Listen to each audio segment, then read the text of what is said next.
Good news mga kananay.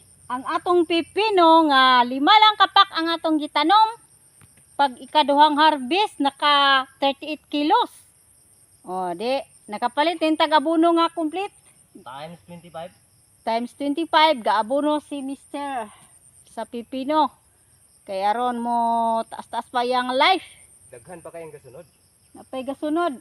Gialalayan na pug abono. Oh, inani ang pipino. Bugat man gud siya. Napay at sa sunalo. Napay atsal. Oh, panglamas nato. Nangahinog na ang uban oh. Tagak na tagak o paghawid nako. Tagak siya ritso. Oh, diri pud sa tapad. Naapod ta diri. Eggplant.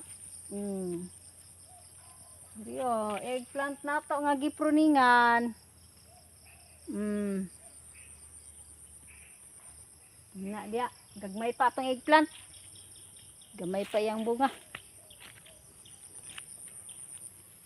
Wither ang atong pagpanano mga kananay. Sahay majakpatan sa presyo, pero daghan market bagsak presyo pod. Sahay mo ulan. Sahay ulan og taman.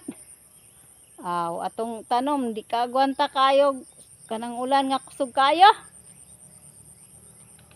To, katong buntura mga kananay, katong di pa makita ang mga tanom, utoy kalubasaan didto. Kato, tusloyo nga sinaw pang buntod. To. Hindi makita. Pero ang atong sitaw dito wala. Failure pa siya kay gidugos-dugos. Tungod sa kusog kayong ulan daghang kaayong mga insekto.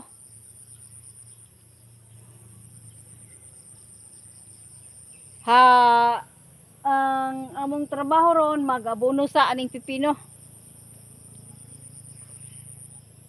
Kay hapon naman nani ang mga buhay gardener. Palit lang tagbugas pila ka kilo okay na. Sudan pod tamban tuloy mahal kayo tag 100 ang kilo.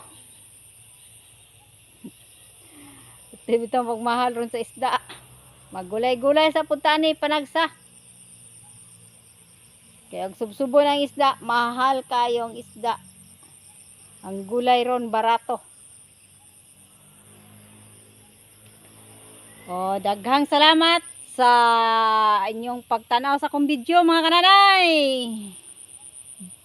God bless us all.